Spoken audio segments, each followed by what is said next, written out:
Hello students हम कर रहे हैं क्लास 11th का अकाउंटेंसी का पेपर DOE 2026 के लिए। चलिए स्टार्ट करते हैं। अकाउंटेंसी 2026 ये देख रहे हैं आप, DOE का पेपर है 2026 का, ऑफिशियल पेपर है। चलिए स्टार्ट कर लेते हैं इसके question answer. Accountancy class 11th जिसका पेपर कोड है 055। ये कुछ जर्नल इंस्ट्रक्शन है जो आप देख ही रहे हैं। ये क्या है? जर्नल इंस्ट्रक्शन है। तो आप देख ही रहे हैं ये DOE का पेपर है। जनरल इंस्ट्रक्शन देख लेते हैं। जनरल इंस्ट्रक्शन देखते हैं क्वेश्चन में। तो सेक्शन ए 1 मार्क्स के क्वेश्चन है आपके। जनरल इंस्ट्रक्शन आप देख ही चुके। चलिए हम क्वेश्चन करना स्टार्ट करते हैं।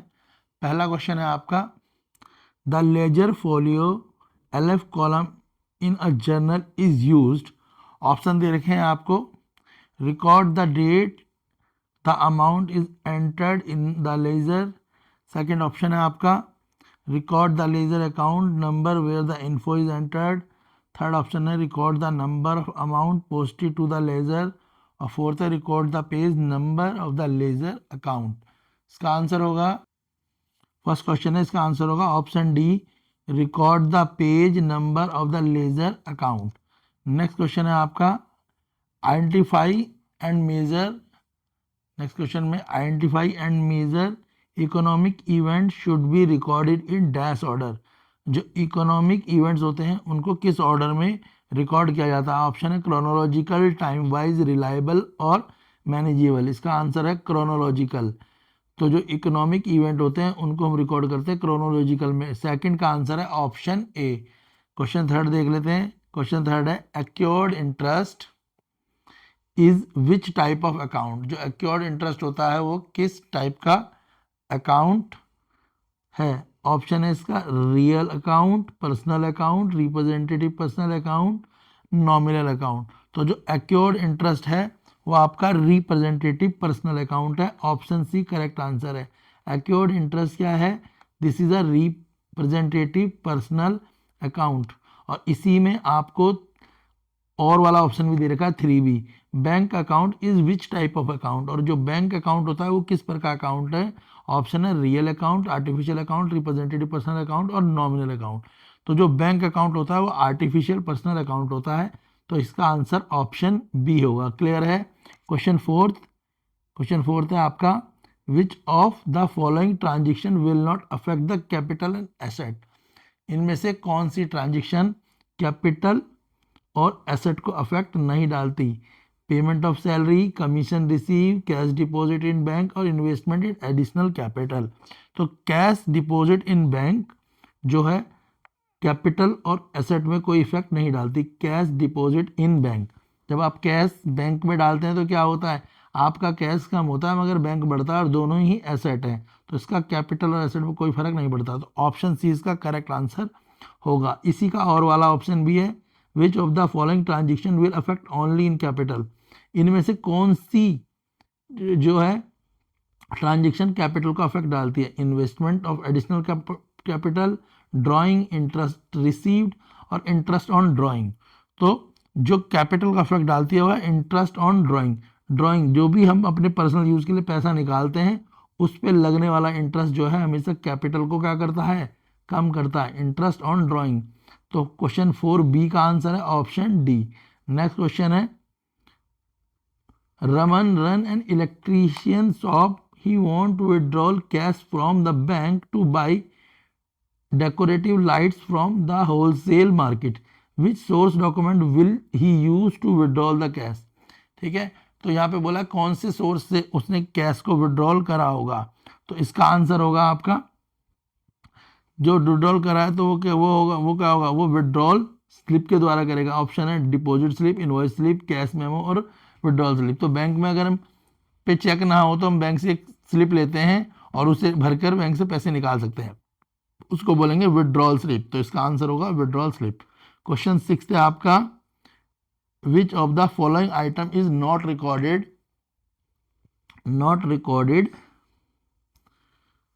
In the trading account. Trading account में से इनमें से कौन सी चीज को हम रिकॉर्ड नहीं करते? ट्रेड एक्सपेंस को, वेजेस एंड सैलरी को, कैरेज को या फ्रेट को।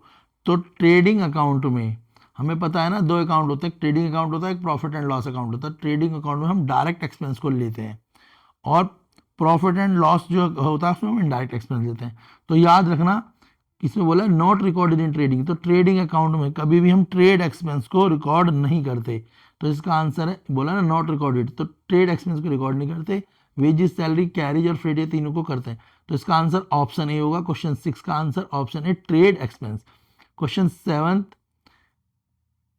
इफ द ट्रायल बैलेंस ठीक है टैली, इट मीन्स, अगर ट्रायल बैलेंस टैली करता है, यानी तुम्हारा लेफ्ट का और राइट का डेबिट और क्रेडिट दोनों ही इक्वल आ रहा है, तो इसका क्या मतलब है? तो इसका मतलब है there may be a bilateral error.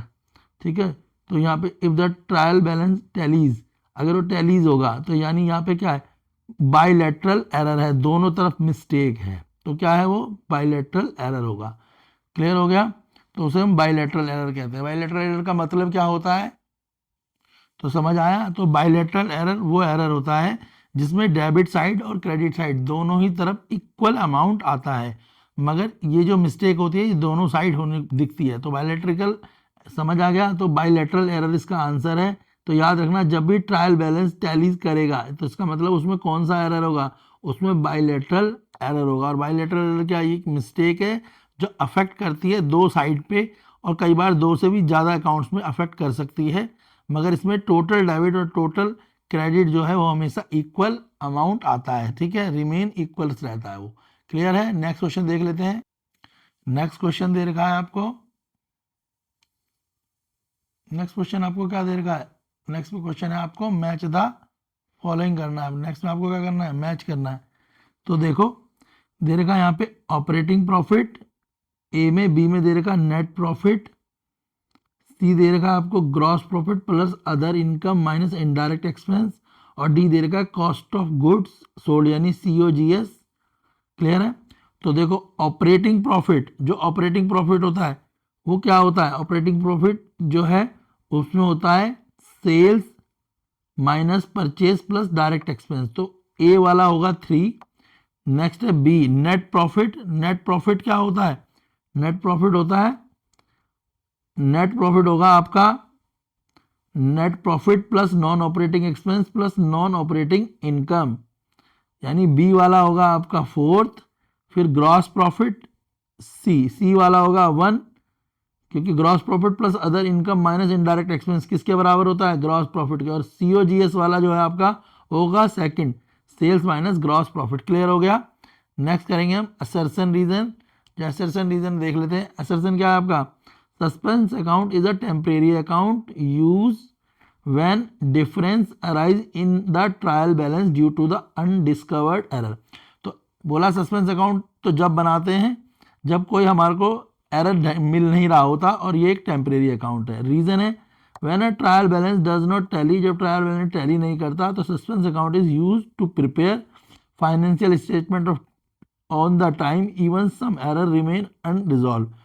तो दूसरा बोला हुआ है सस्पेंस अकाउंट को इसलिए बना दिया जाता है क्योंकि टाइम को बचाया जाता, और वो एरर अभी नहीं मिल रहा, उसको बाद में देखेंगे। तो असर्शन ये दिया है, रीज़न ये दिया है। तो इसमें जो असर्शन है और रीज़न है दोनों ही करेक्ट हैं, और एक्सप्लेनेशन भी करेक्ट है, क्योंकि हम सस्पेंस अकाउंट जब भी बनाते, ये एक टेम्परेरी अकाउंट होता है, और इसे हम जब भी बनाते हैं जब हमारे को कोई अनडिस्कवर्ड एरर, कोई एरर हम ढूंढ नहीं पा रहे होते, और इसीलिए बनाया जाता है कि टाइम को बचाया जा सके। तो ऑप्शन ए इसका करेक्ट आंसर होगा। क्वेश्चन 9 का आंसर ऑप्शन ए होगा।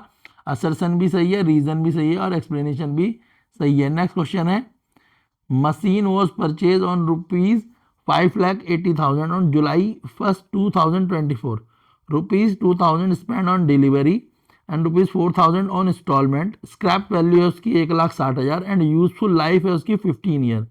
What is the depreciation of the year ending March 31st 2025।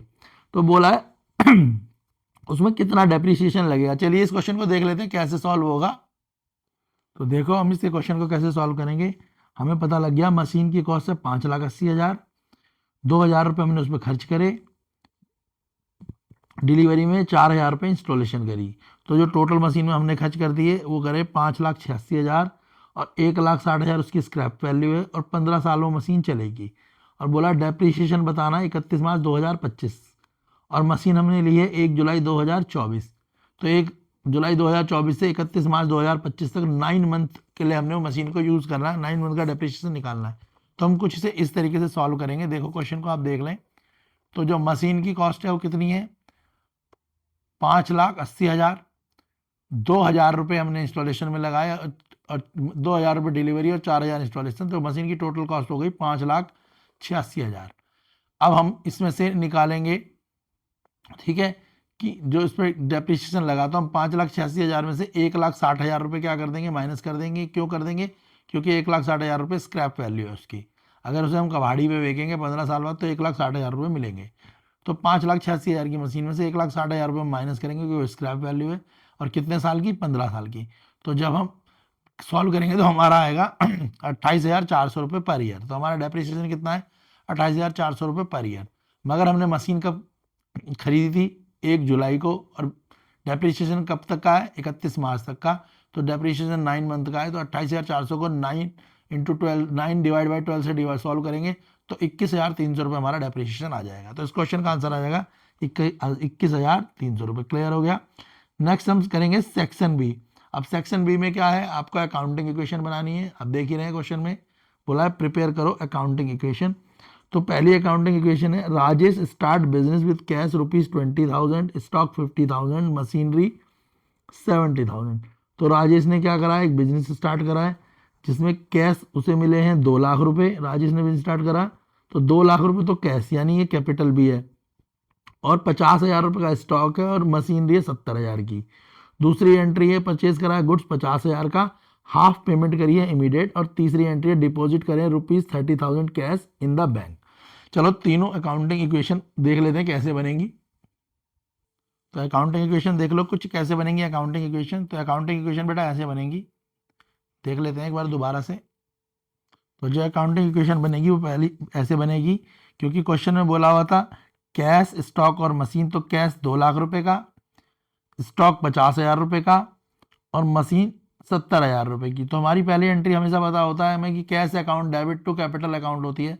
तो ये तीनों एंट्री तो कैश की है और इधर कैपिटल कितना हो जाएगा, 3,20,000 रुपये। अगर इनको जोड़ेंगे तो कैश, स्टॉक और मशीन इन तीनों का सम कैपिटल के बराबर है 3,20,000। लाइबिलिटी है 0, क्योंकि कोई भी चीज़ उधार में नहीं ली। इसके बाद जो दूसरी एंट्री थी उसमें करा था परचेज करा गुड्स 50,000 का, जिसमें आधे पैसे दे दिए।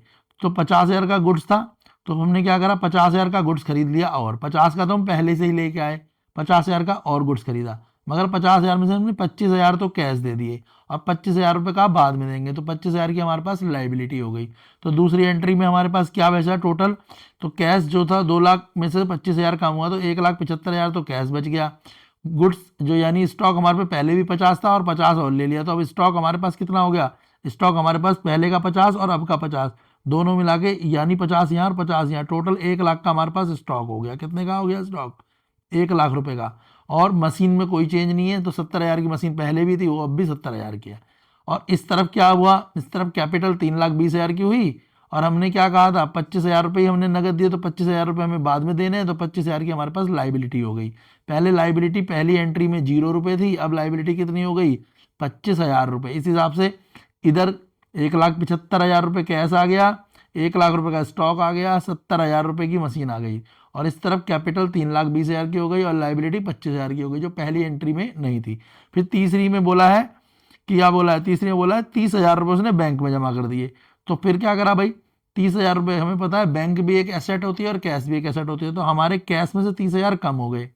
ठीक है, स्टॉक में कोई चेंज नहीं आएगा, स्टॉक 1 लाख रुपए का ही रहेगा, मशीन भी 1 लाख रुपए की रहेगी। तो यानी बैंक में अब कैसे 30,000 रुपये कम कर दिए, तो जो कैश पहले 1,75,000 था वो रह गया 1,45,000 रुपये। ठीक है, क्योंकि 30,000 कम हो गए।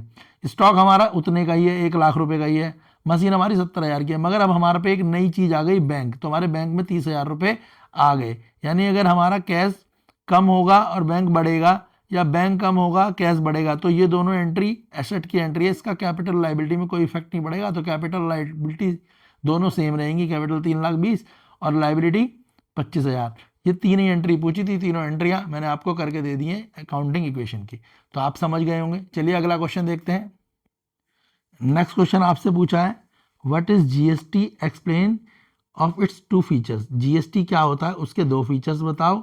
और 23 का ही दूसरा क्वेश्चन है what are the main advantage of accrual basis accounting, explain. तो एक तो पूछा है जीएसटी क्या होता है और जीएसटी के दो फीचर्स बताओ, और दूसरे में बोला है what are the main advantage of accrual basis of accounting, और एक्सप्लेन करना है। चलिए देख लेते हैं दोनों ही आंसरों को। तो आंसर देखिए, जीएसटी की फुल फॉर्म है गुड्स एंड सर्विस टैक्स। तो जीएसटी क्या है, GST is a comprehensive indirect tax levied on the supply of goods and service in India. तो जो भी इंडिया में कोई गुड्स लिए जाएं या कोई सर्विस प्रोवाइड करी जाएगी उस पे जो टैक्स लगेगा वो जीएसटी होगा, जिसकी फुल फॉर्म है गुड्स एंड सर्विस टैक्स। ये हमेशा गुड्स पे, सामान पे या सर्विस पे लगता है। It has replace multiple indirect tax like VAT, excise duty and service tax. इस टैक्स के लगने के बाद अब जो अलग अलग टैक्स देने होते थे, वैट, एक्साइज ड्यूटी और सर्विस टैक्स, उन्हें नहीं देना पड़ेगा। Bringing the entire country under the one unified tax system, और ये पूरे देश पे लागू होगा। GST is based on the principle of one nation one tax. तो जीएसटी को वन नेशन वन टैक्स के अंडर रखा गया है। इसके फायदे हैं comprehensive and multi stage tax. दूसरा destination based tax. Main feature है value added tax, dual structure, uniform tax rates and structure, online tax system. Clear हो गया। इन सारी चीज़ों में आप इसके फीचर्स हैं। नेक्स्ट क्वेश्चन था जो आपसे पूछा गया था कि एक्यूरल बेस अकाउंटिंग के क्या फायदे हैं। तो under the accrual base accounting revenue and expense are recorded when they are earned and incurred, not when cash is received और पेड।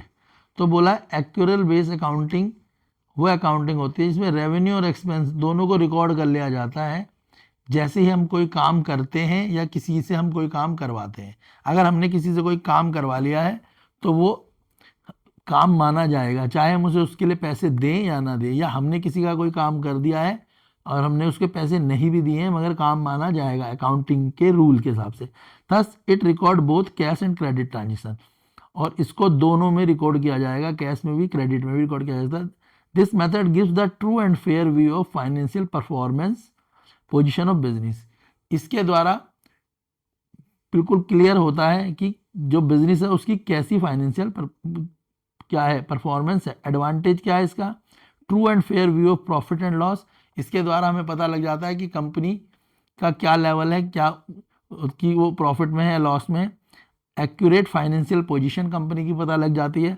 और better matching of the revenue and expense, और उनके revenue और एक्सपेंस की भी matching अच्छे से हो पाती है। क्लियर है। नेक्स्ट क्वेश्चन देखेंगे।